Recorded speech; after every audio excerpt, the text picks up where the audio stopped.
Good morning. Welcome to the Umpqua Unitarian Universalist Congregation.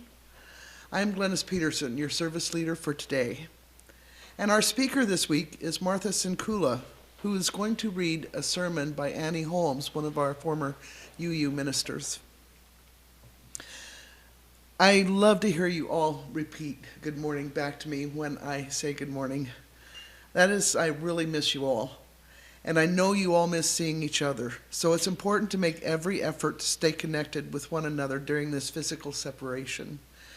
Please call and check in on other members of our congregation and just see how they're doing, just to check in. Since you all know how to find us on YouTube, help others who might find it difficult to do so, in order that as many as possible can participate in our services. Martha will be available after this service for this after-sermon discussion on Zoom. Every Sunday, the sign-in time is 11:15 in the morning, and the conversation starts at 11:30. If you have already used Zoom, please help others who have not been able to get onto it. It's not really all that tricky, but sometimes it can be. And if you have not yet used Zoom, just Google Zoom. You will be able to download the free app. You can do this on your phone, tablet, or computer. Just follow the easy prompts. And once you've done that and signed up for the free Zoom account, click on the link in your email that Michael Wheeler sends to us every week. If you missed the after-service discussion, they are recorded, so like our services, you can view them anytime on YouTube. Services are generally uploaded on Saturday nights. Now, since you're using YouTube to view this service, please click on the red subscribe button if you haven't done so already. This will make it easier to find this channel anytime. And if you also click on the little bell next to the subscribe, I can say this, button, you will receive notifications whenever we upload a new video. If you are having trouble hearing our services on YouTube, click on the CC. It's found at the bottom of the YouTube screen next to the settings and full screen controls. Captions will appear so that you can read along as you watch. And I want to thank Lucy Swingham for that last tip. In addition to services and discussions, we also have meditations and interviews. There are a lot of things to check out. So I want to thank Michael Wheeler and Lucy Swingham for their work in producing these videos every week.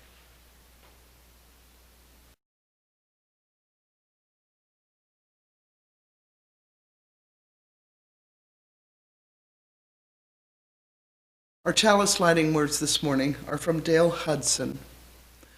This is a house of reflection and contemplation, of joy and sorrow, friendship, sharing, and laughter. We light this chalice in remembrance of what we have been and in the hope of what we may become.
Our opening words this morning are by Tandeka, The Legacy of Caring, and it is number 666 in your hymnal, if you happen to have one. Despair is my private pain, born from what I have failed to say, failed to do, failed to overcome. Be still, my inner self. Let me rise to you. Let me reach down into your pain and soothe you. I turn to you to renew my life. I turn to the world, the streets of the city, the worn tapestries of brokerage firms, drug dealers, private estates, personal things in the bag lady's cart, rage and pain in the faces that turn from me, afraid of their own inner worlds. This common world I love anew as the lifeblood of generations who refuse to surrender their humanity in an inhumane world. Courses through my veins from within this world, my despair is transformed to hope, and I begin anew the legacy of caring.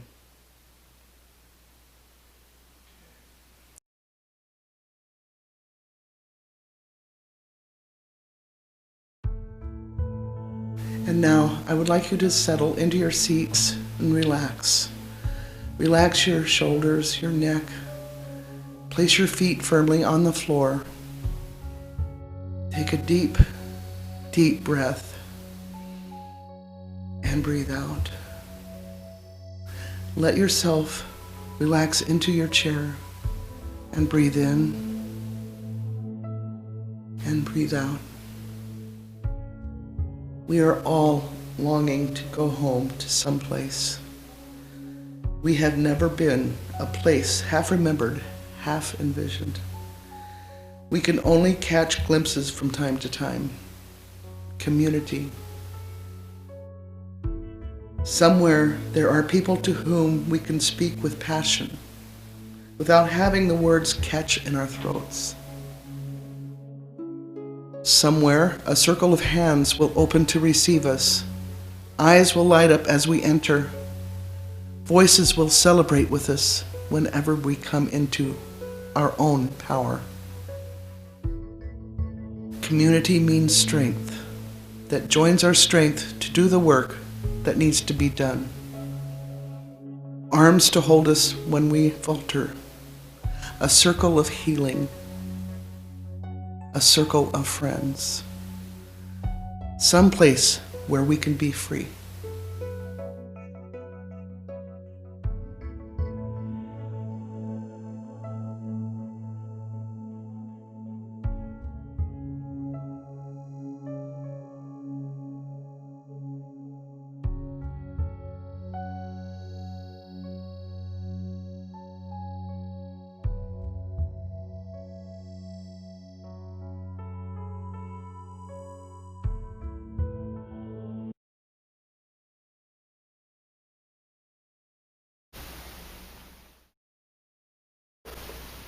Good morning.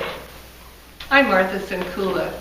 You might have seen me here in the choir, and I'm also a member of the Sunday Services Committee that helps put these services on every week. It's my pleasure today to tell you a little bit about Annie Holmes. Annie Holmes retired from 25 years in the ministry in 2014. Having spent her last 8 years right here at UUC. She was raised in Wisconsin in a family of fifth-generation German Catholics, where attending a convent or a seminary was normal to fulfill the dreams of the adults. Entering a convent at 13, she left after 7 years, and that's a whole other story in itself that maybe sometime I can tell you about. She married a Lutheran minister, had 2 children, earned a master's in comparative religion, and went on for a master's in divinity. After 17 years of marriage, she came out as her authentic self and was rejected by the Lutheran seminary, and then went on to find a home in the UU faith. She became a UU minister, and as she called it, a UU evangelist. In 2003, let me try that again. 2003, I guess that was what it was. Joe and I invested in property here in Roseburg for possible retirement. And sometime, somewhere along the line, having become active in our UU church community in California, we looked to see if there was a UU church here. And on one of our many trips to check on our property, we found UUUC, the wonderful people, the spiritual community, and Annie. We even bought the t-shirts, and I believe it was Judy Robertson that sold it to us. We were greatly affected by her talks, which touched to the gut, as well as many comparative religious informative ones. We learned so much from Annie, but her skill in storytelling was what sealed the deal for me. Annie and her stories helped bring us here, to our spiritual home and beloved community. And I have chosen to share one of those stories today. The story is called Cloaked in the Mantle of Gentleness, and it was produced here on August 10th, 2008. I don't think of myself as a grandmother much anymore, but at one time in my life, it was my greatest joy. The year I was born, my grandmother remarried. Her new husband's name was Alex, so on my baptismal day, he became my sponsor, and my middle name was given as Alexis, so he would feel welcomed into his new family. He too had been married before, but had never had any children, so here he was at age 60, ready to inherit 9 step-grandchildren. The story is told by my grandmother, and my new grandfather would pick me up from my parents' house on Thursdays. He was a dentist, and that was his day off. And as little as 2 years old, I would sit in the back seat of his lime green Nash and sing at the top of my lungs my own version of Maresy Dotes and Dozy Dotes, trying all the while to get them to sing along with me. You see, you never know when a religious entertainer might be born. Evangeline Bueller Schroeder Zimmer was my grandmother, and really the woman who raised me. She was the first person in my life to spread across my shoulders a mantle of gentleness. The mantle of gentleness, you know that feeling, of being loved completely, accepted as a person absolutely. Evangeline had 2 friends, and I kid you not, this is what she called them, Kitty Witty and Hilda Wilda. And because these 2 women never really went on vacations, as many of us do, they spent their time calling each other every day, or twice a day for over 50 years. I learned my deepest lessons about friendships and mantles of gentleness from watching how my grandmother was friends with Kitty Witty and Hilda Wilda. I would roller skate down to my grandmother's house almost every day after school with my younger brother in tow. When my grandfather was still alive, we would all do our homework together. They took such good care of us, care my mother just didn't seem to be able to do with 5 children in the family. But my grandparents would actually stop their lives, no matter what they had been doing, and clear off the kitchen table and go through each class with us with care and honor and humor. When my father would pick us up on his way home from work, often my little brother would hide in the front closet, not wanting to go home. Sometimes when my grandfather was gone and my grandmother would be home alone, she would be watching the soap opera As the World Turns when we would arrive. Often we would find her crying at the poor, troubled lives of the people on the show. She would make us sit down and be quiet until the drama was over. Don't say a word, she would whisper, as someone on the TV would be telling someone else that they didn't love them anymore, or the child that they'd been raising together wasn't theirs. Her hand would be held in the air, tissue sticking out, poised in midair, until the truth would come out, and then she would solemnly shake her head. How these people could be fooled. Let that be a lesson to you, she would say to us. We would nod our heads, not knowing, of course, what she was talking about. But it didn't matter. Whatever was important to her, it was important to us. After she would say, never, ever tell your grandfather that she watched that program and that she was crying, she would giggle, and we would giggle and promise. Then she would dash to the phone to call Kitty or Hilda, and they would talk longer than the 15 minutes that the darn show was on in the 1950s. My older sister Mary was the first in the family to call my grandmother Bonna. It just came out one day when she was trying to say Grandma. So everyone called her that until after the day she died. Even her friends started using that name. She would even sign letters and cards using that name. Those telephone conversations between Bonna and her friends taught me a lot about friendship.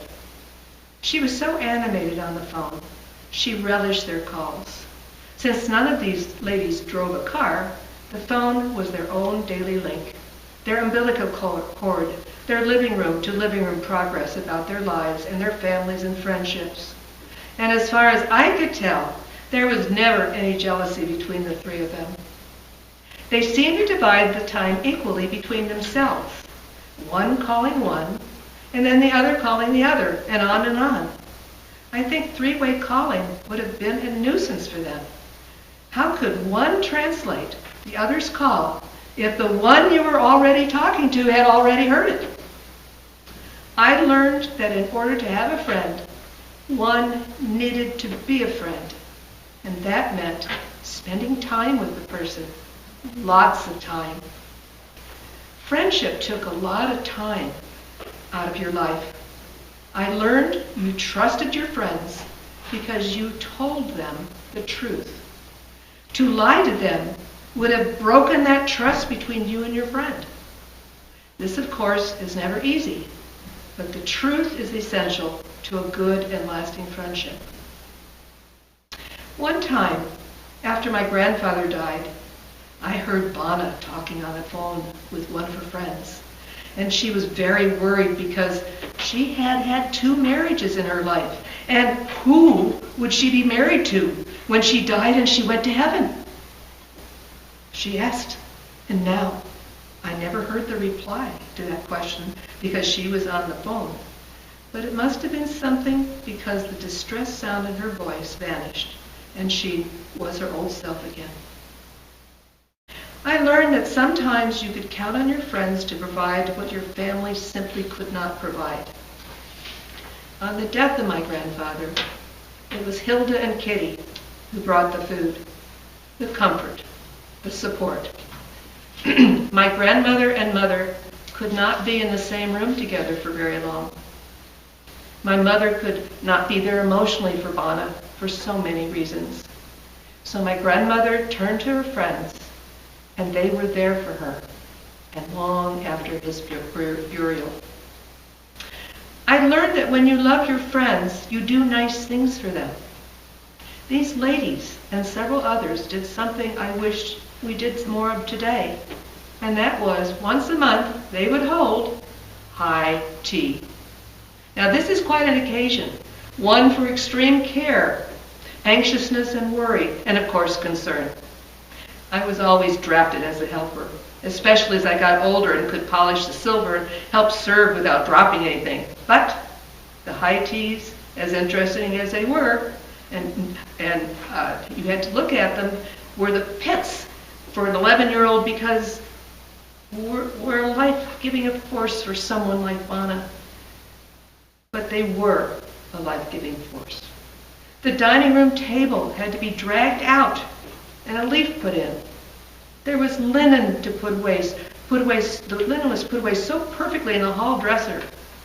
You remember when people would wrap the linen in tissue paper? And the napkins had to match, and of course they had to be ironed. All linen, in fact, had to be ironed, all perfect. The silver tea set was polished, and now came the biggest problem, the food. Kitty had again served tea sandwiches the last time, so Bonna couldn't repeat that again so soon.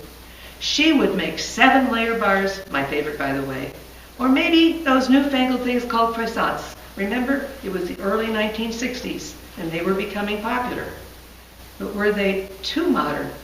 Bonna would worry.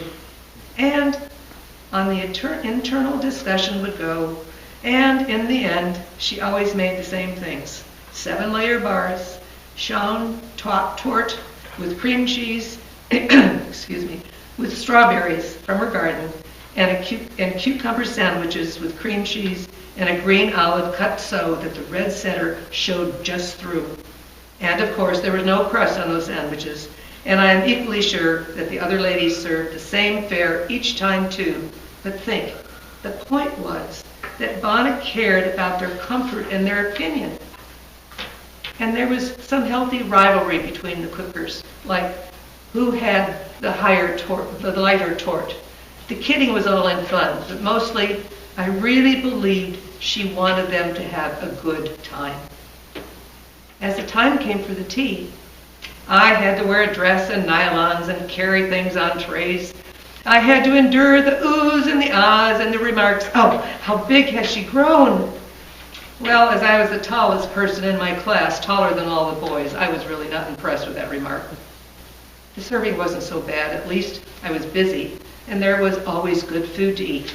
And when they had finished eating, the cards would come out, and they would play bridge, and I could fall asleep on the couch to the sounds of shuffling cards and soft talking and laughing of old friends and new stories.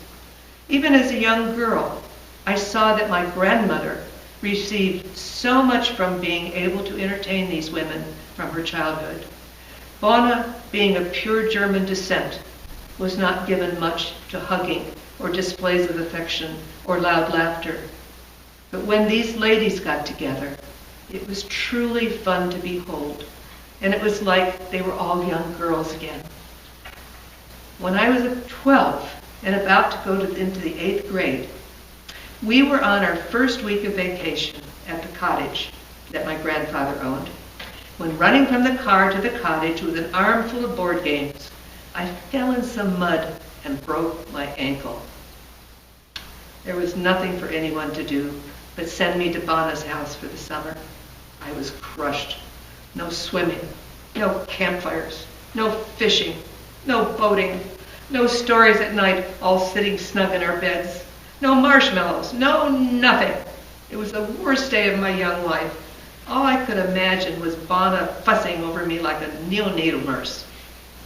Well, I arrived at Bona's house with a cast up to my knee, crutches, and a very bad attitude. She took me in and sent my mother back to the cottage. She wrapped around me a mantle of gentleness that changed me forever. First, she brought me a tray of all my favorite foods: Braunschweiger and grape jam on rye bread, and that was before I was a vegetarian, red licorice, apple pie, and ice cream, and on and on. She had gone out and bought me a paint-by-number set of horses, of which I was crazy. I would really love them. She taught me a card game called Lump, a game she and my grandfather used to play, which she used to say I was too young to learn before. We played cards for pennies for hours. We became inseparable. I had never gotten such one-on-one care before. But then came the real prize of the summer, and my life since then. At night, Bona would knit, crochet, embroider, needlepoint, sew rag rugs, and anything having to do with handwork.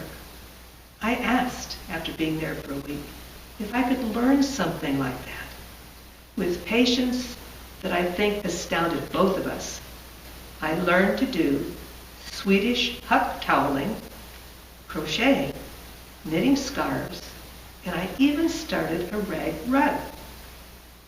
Those gifts from Bona have given me a lifetime of pleasure. The pleasure of actually doing the craft, but also the pleasure of giving away the gifts that I had created was a new thing to me, and I found out that I really loved it. The way the yarn felt as it slid through my fingers, the absolute magic of watching the ball of yarn turn into something beautiful and useful, and I had done it all by myself. By August, We almost had a cottage industry going. She was a stern but fair teacher, making rip and rip and rip and rip if I hadn't done it correctly, and I had been a willing and somewhat able student. We had slowly fallen into a rhythm, she and I was truly content. We hugged each other differently as I left her home when my family returned from the cottage. We had our own insider jokes now. We had our own half-completed projects. And we had the food and the movies and the stories that she would read aloud to me at night. I'm sure everyone else felt left out, but I felt more loved and taken care of than I ever dreamed possible. The next fall, I entered the convent, and I only saw my family on a couple of Sundays for an afternoon or on vacations. Some things may have changed as I went into the convent, but when Bona visited with the family, she always brought her famous Schwan torte, and that never had changed. As a teenager, I had not yet heard the story of my grandmother's pain and fall from grace. At the ripe old age of 19, she was pregnant and not married. My first grandfather, who had died before I was born, married Bona, but his side of the family, strictly Bavarians, considered themselves high Germans. They were not thrilled to have a Bohemian, a Low German, who had obviously hoodwinked Martin, the young prince of the family, into marriage. They all, except Sister Leonard, treated Bona like a harlot, with scorn and worse. That baby was my mother. And that story gave me a whole lot of information and insight about her behavior too. But Bona endured their abuse passively and stoically, and never ever shared that information with any of her 9 grandchildren. I only learned all of this after her death, and that was another great lesson she gave me. No matter what has been done to you, you will endure, and better than that, you can bloom where you're planted and do what has been done to keep on. If she was bitter, I never saw it. If she hated them, I never felt that hate. And as far as I could tell, she circumnavigated them and created a pretty good life for herself. When I was 19 and in my first year of cloistered novitiate, living, Bona became very ill with colon cancer. I was never allowed to visit her in the hospital. Those rules applied only to parents. I was sick at heart, knowing she would be in the hospital dying, and I couldn't go to her. Then I was told Bona had died. May I go to the funeral, I asked. No, sister, you know the rules. Novices are only allowed to attend the funerals of immediate family, the directress had said more sternly than she could have. I felt so weak and helpless. They could bury her, and I could never have a chance to say goodbye and thank you to the one person who knew me so well, had cared for me so completely, and shared the best parts of myself with me so selflessly. Now, you remember great Aunt Leonard? Well, she was a nun in the same order. She was officially Sister Leonard, and I suppose then she had been there maybe 200 years or so, I don't know. Well, Sister Leonard got wind that her sister-in-law Evangeline had died, and that I would not be able to attend the funeral. As the novices were reading in the homeroom, the day of the funeral, the door to the novitiate busted open, and in walked Sister Leonard. Not in the mood to chit-chat, she was carrying a black veil in her hand. As novices, we all wore white veils to signify that we were not yet professed sisters. Leonard walked past all of us, staring at her with our mouths open, as no one was supposed to enter the novitiate. No one! And she banged on that directress door. And when the door opened, she announced that I was to attend the funeral. She didn't wait for an answer. She simply grabbed me out of my seat, handed me the veil, and we were out the door. The directress stood with her hands on her hips, with her mouth open. But then she followed us out into the hall and grabbed my arm to stop me. She took off my white veil and roughly put on the black veil on my head with a hiss and said, "Behave as a professed sister." She was about to say more when Leonard grabbed my other arm and muttering and said, yeah, whatever. And out we went. Outside on the convent steps was my dad, my brother, and my older sister, who was also a nun in the same order. When I got in the car, my brother whistled softly. We weren't sure Leonard could spring it, but she did. What a woman. There was real admiration in his voice. My dad looked askance at my brother, but then we all broke out in laughter. What a healing moment it was to be able to touch Bonna's hands once more. Those hands had taught me to knit, to play cards, and lace a pie crust. I saw those hands lovingly on my arm and felt them softly rubbing my neck as we watched TV together. To see her friends Kitty and Hilda there also weeping helped me grieve in a real way. I will always be grateful to Leonard for that gift of being there to say goodbye. Because of the gifts from my grandmother, I am the person I am today. I have so many wonderful memories. Memories of being treated as someone of worth and dignity. Memories of being treated as an equal.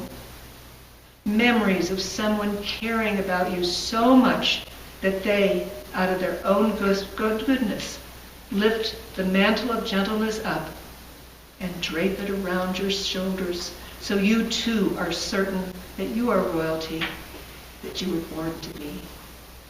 The act of wanting to love and be loved may bubble up freely in some people, but I feel most of us must be taught patiently, carefully, and deliberately how to be a good friend.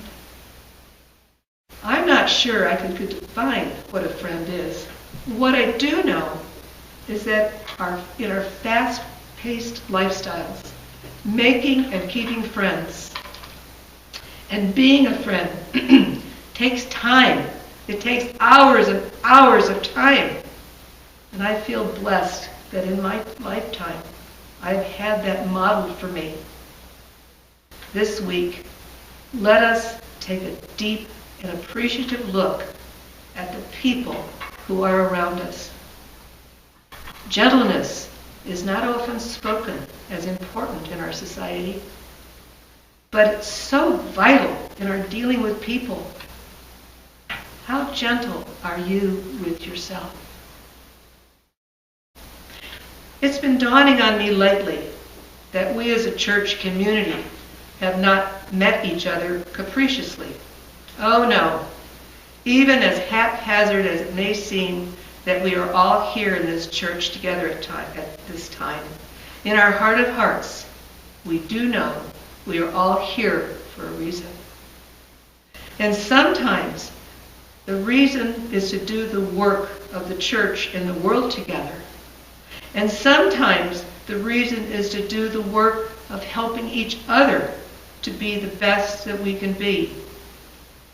As most children do, I took so much for granted that Bonna gave me.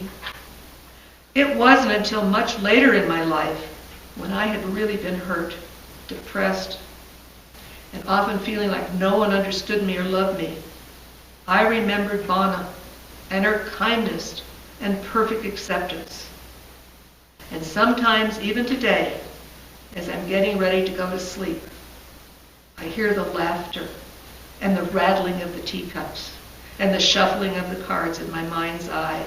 3 good friends who loved each other dearly, and 1 grandmother who took the time to let me know how precious I was to her.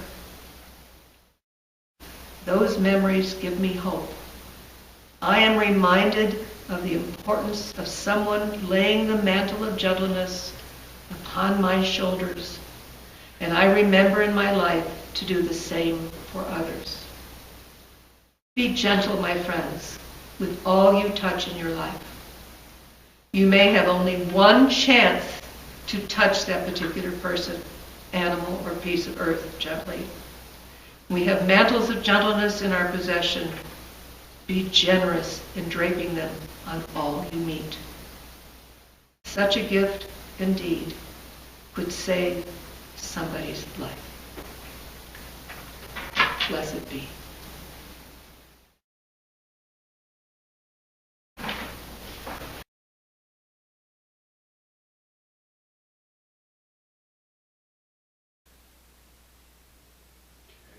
Good. All right. So let's move to closing words. Okay. So, Okay. all right, here we go.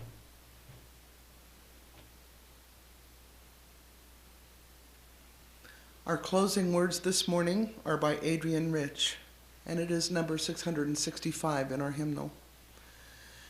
No one ever told us we had to study our lives. Make of our lives a study as if learning natural history or music. That we should begin with the simple exercises first and slowly go on trying the hard ones. Practicing till strength and accuracy become one with the daring to leap into transcendence. And in fact, we can't live like that. We take on everything at once before we've even begun to read or mark time.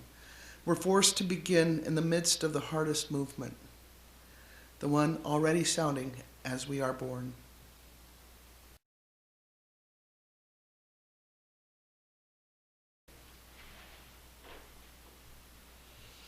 As I extinguish our chalice this morning, please keep in mind our following words by Deborah Burrell.